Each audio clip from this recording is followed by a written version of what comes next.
So welcome to this a bit more casual, less scripted video. So this isn't gonna be a video essay, this is just a free video and just looking at a few books and somewhat giving an introduction to Lovis Corinth, a German painter from the late 19th century, early 20th century. And unfortunately, outside of the German-speaking countries, he's rather unknown and there aren't too many exhibitions on him. I have another book, but that's in my other apartment, so I don't have that here, but maybe I will integrate this to this video. That was from an exhibition in the Musée d'Orsay in Paris, and there was one of the few exhibitions that were outside of the German-speaking countries, or even mainly Germany, because most of the times he's also in the collection of those in the German collection. So I have 3 books, one is even in English and 2 in German, and just give a bit of an overview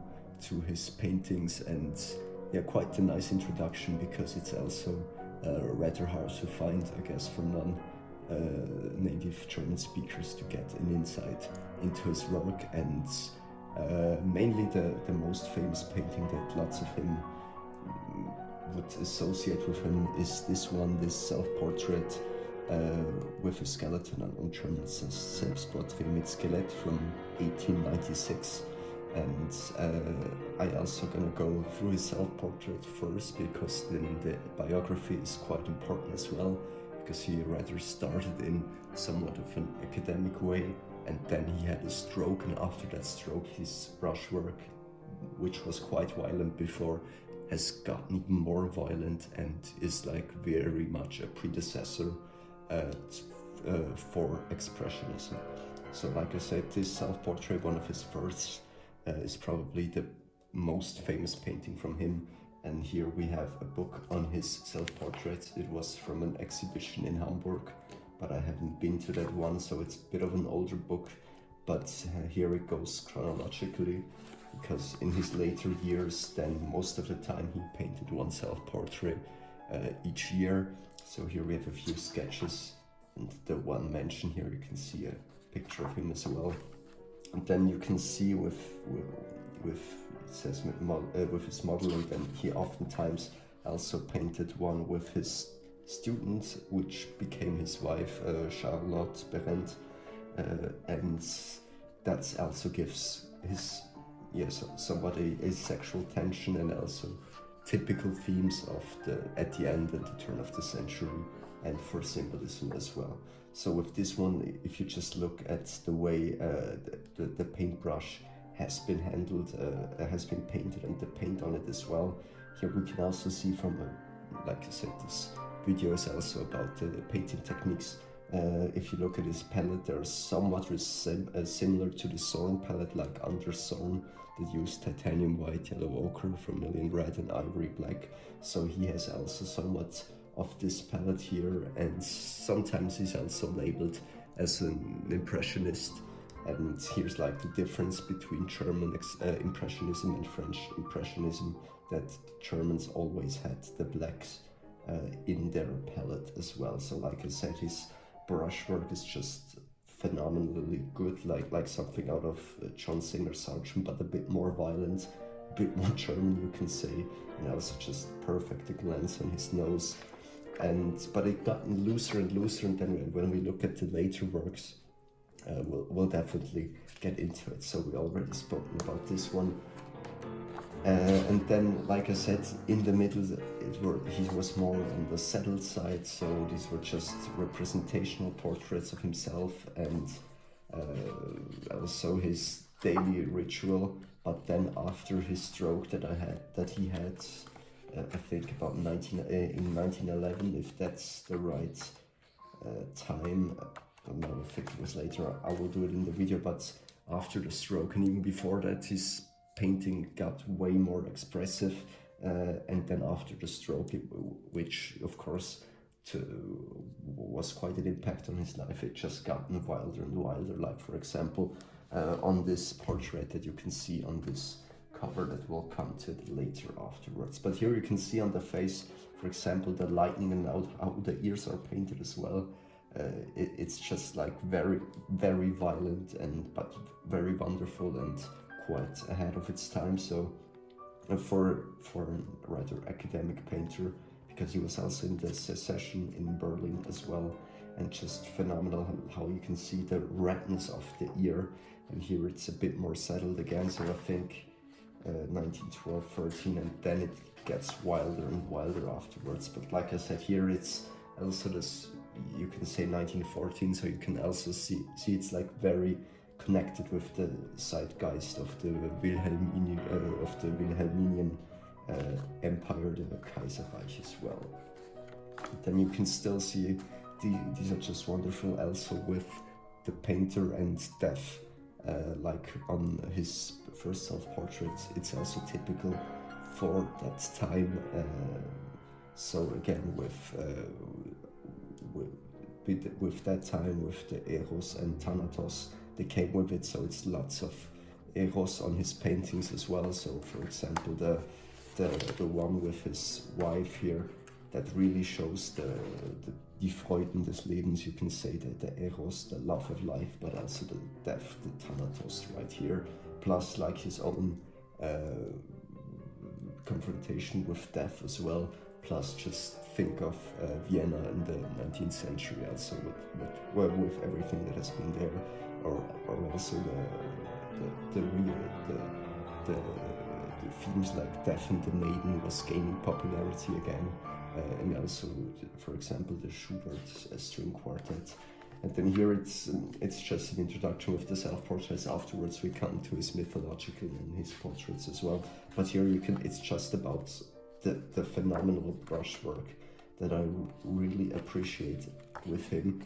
And then if you look at his last few portraits, if we have here, it just gets more and more deformed as well. So it's like he's questioning who's that he's really seeing. And then at the Waldensee, where he oftentimes painted, it's just like very thick impasto paint, and here as well. So this one is like a violent way of painting. He painted with all his heart and emotions, and that you can clearly see. For example, also the lighting here. If you look at it quickly, it's just straight out of the tube, very impasto painted, but also everything wet in wet, a very nice alla prima painting style. And then when we have the last one here, that's in the Kunsthaus in Zurich. So if you are in the Kunsthaus in Zurich, definitely check this one out. It's like his last self-portrait, and then, for example, how wonderful the mirror, and then just how broken down. It's also from a painter's perspective, how wonderfully broken down it is. So you can see, if somebody says, how do you paint a face? Here you can see that the ochre and the brownish parts are most of the time on the forehead, and then perfect how he uses a bit of umber, just the darkness in the eyes, and then the way he creates the lips again. And then also the nose and the ears are also on the redder side, and just how he uses the paint in it. So it's very wonderful, and of course his eyes as well. So it's like completely looking away, being in shock. So it's just wonderful how he handled the paint here as well. So this one is just very, very wonderful. So then he died in 1925, and that one was also his last self-portrait. So that one is also, here it's on again. So I have another one from the Paris exhibition here, but I think this one does the job as well. So like I said, the way it started also with the portrait of his father. It's like a very typical way of academic painting. He was also in Paris learning under William Adolphe Bouguereau, and I think that one was his second or first self-portrait. Yeah, and there it's like in a typical academic style. But then this one, what I think is like a very wonderful portrait of his father on the deathbed. So he had quite a huge respect of him. There are more portraits of him before this one, and here on the deathbed, it's like a very wonderful painted scene, but also somewhat of a genre scene. Think of all the deathbed scenes. Also at the same time, think of Munch, for example, as well.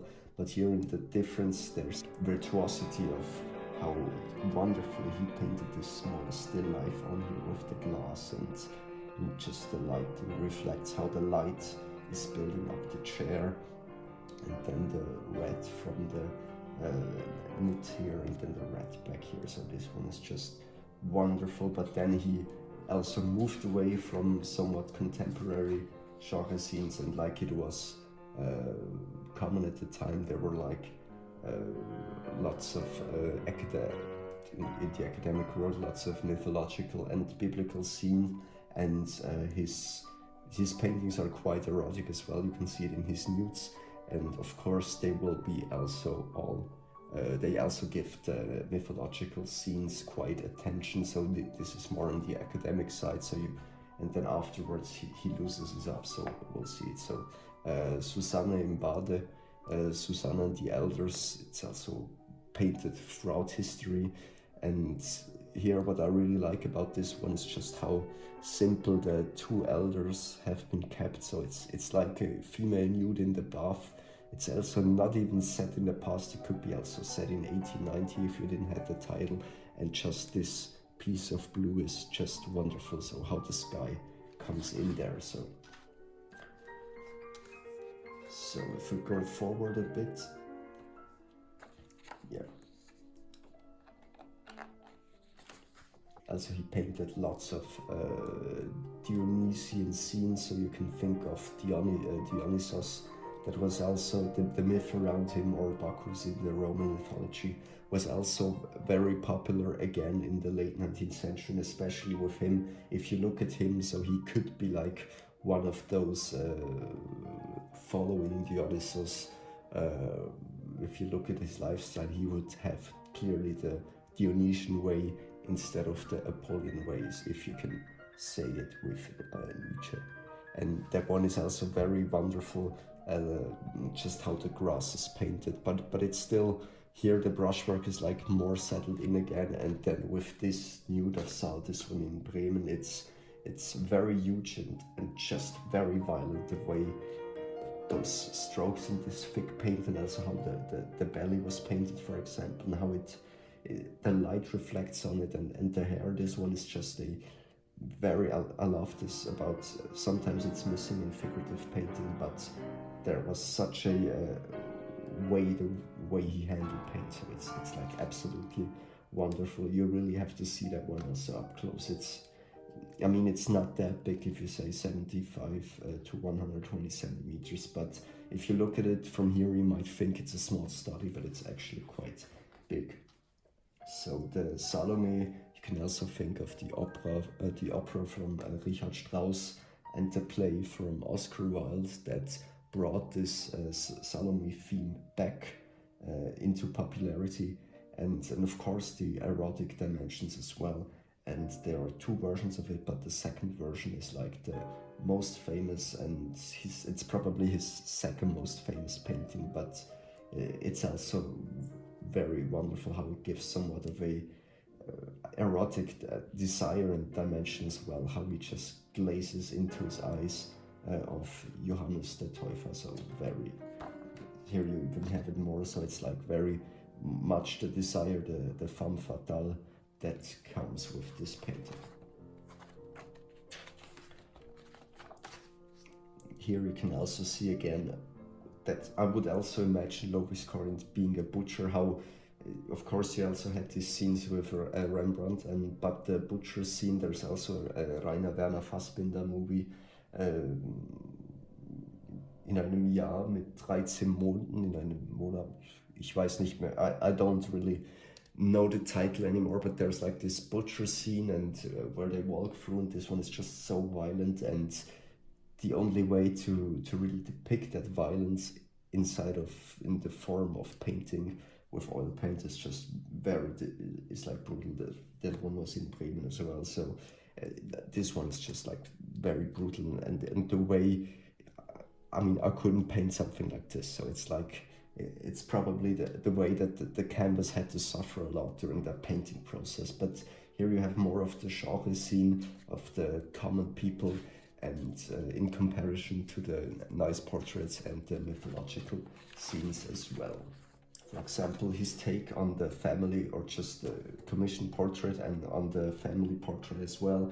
It's not those idealized versions like you might know or seen, but it's like very much their faces are kept in shadow. It's not something to show them in their best light. And also how the dress is painted here in this wonderful pink, and then you can see the cloth just with the red on it, and this one just gives very much lots of tension in it, and quite a different way to do a family portrait, but still have them in their position, and the young man that will probably take up in the shoe steps of his father, already looking quite confident in it. But how the light comes in, and that's like a very untypical way of doing a family portrait.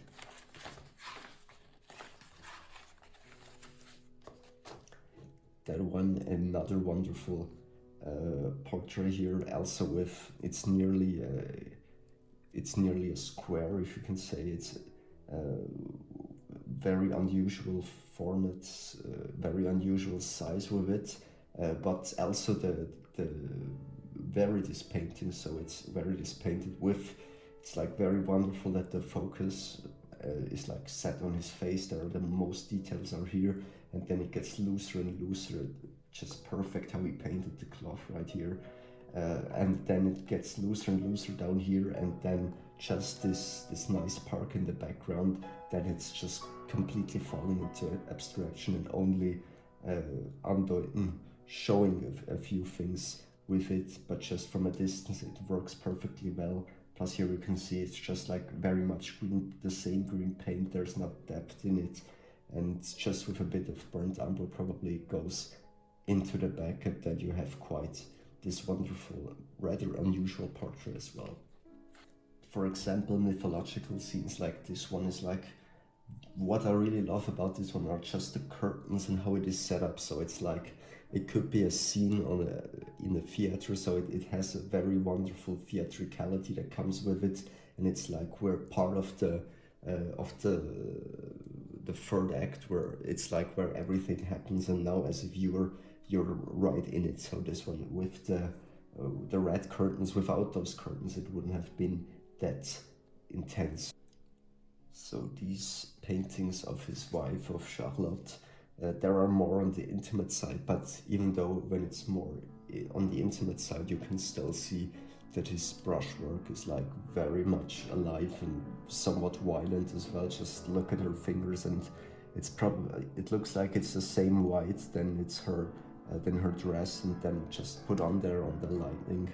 And here just wonderful how he just uses these two strokes and then a bit on the shadows inside of the fingers. So this one is just wonderful, it's alive, and the way the sun shines on her chest is like, gives like a very beautiful depiction of the morning sun. So then you can see how his brushwork, I mean, there are still those commissioned portraits that are like very nice, but on his more private paintings, how, and studies as well, how it's just the color, the mood of the color, and the brushwork, the impasto brushwork is just very, very wild. So and the same goes for the landscapes as well.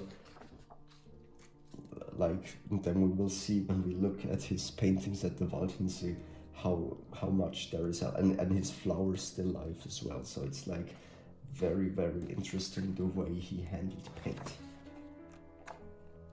So this one is also very interesting. It's also a self-portrait, you can say, because it has the features of him, but it's a biblical scene, so it's like he's dealing with his own suffering, and it's quite an autobiographical painting, and it's 1 year after the stroke, and then you can see what that has taken away from him. So it's like he's the one that has been blinded, he's the one that has been cut up, so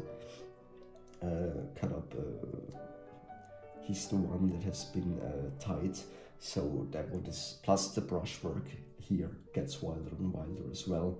So this one is like a very, his own take after his stroke. And then after his stroke, there we are getting more in the territory of just expressionism. So during that time, Die Brücke and the Blaue Reiter also came up.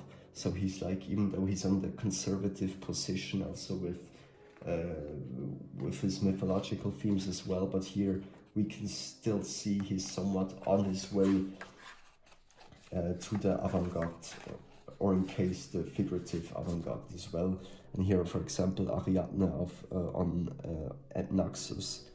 And for example, here we see it with Ariadne and Dionysos rescuing her on Naxos. And it's also so, the composition is like very untypical. It's like the way it just seems a bit off, but still very nice, like it could be on the theater stage as well. So it's not the way, if you think of Hans Marquardt, how he painted Ariadne and then compare to this one. So it's like on the smaller scale, but it's like on a theater or in the opera, and we are the viewer looking at this scene. And for example, this small sea stud here, you can still very wonderful how with the waves and how he opens up, and with just a bit of yellow on there, very, very wonderful. Then here you can also see his own self-portrait, but also the commissioned portraits. They get looser and looser as well. So when you had, even at 1908, 1910, when he already loosened the way that he painted, the commissioned portraits were still painted somewhat flattering and very nice. And here it becomes quite violent and on the way to expressionism as well. So for example, just how the lip and just the impasto on the face and the hands as well. So it's like not as brutal as Oskar Kokoschka did at this somewhat of the same time, but also on his way. And then we'll still come to that one portrait. For example, we have this very, very late portrait, 1924, and that one is just not like a flattering portrait, you would say, and that one as well. So it's like it's already in the field of expressionism, if you want to give it a label, but it's like similar to how Kokoschka also painted somewhat in this time. Think of his self-portrait with that puppet here, and they're like very close, and it's like somewhat disturbing and deforming, and just the red in its cheek, and then the book here and how the hands. So it's like it's like a brutal painting and very wonderful. This one is like somewhat disturbing, but still very, very interesting on how his view towards the people changed as well. So, but that one was just a bit taken, somewhat of a foreshadowing. But how do we get there? It's also his vacation trips to the Walchensee that we saw before, and during that vacation as well, he painted very huge canvases during his stay at the Walchensee, and there his painting technique again loosened up even more. And just look at how this typical Bavarian house has been painted, and just the tree here, it's just like very much impasto tape paint out of the tube, and but it's still, you can still see that it's in Bavaria. And of course his self-portraits there as well. Unfortunately that one broke a bit, so probably has to, maybe it's restored now. But if you look at the background, it's like, again, there's lots of tension in it. And that one is also, that one is quite huge. It's 135 centimeters and 100 to 106 centimeters. And here he shows himself again as painter, as a master at work. And just if you look at this again, it's like it's also his face, the asymmetry here, it's not in a flattering way, it's just getting the feeling of it, of that probably warm day at the Walchensee at his holiday retreat. And like I said, there's probably no one that painted flowers those violently like he did.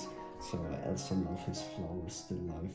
In the end, it would have been interesting if he lived another 10 years, what could have happened, but these ones just like very much, they have something dark about it. So it's just the way it doesn't look healthy, how the light shines on his skin. So it's like a very honest way to paint a self-portrait. So, and here as well, so how the face is like somewhat unsure. It's not the heroic self-portrait we saw before of his son.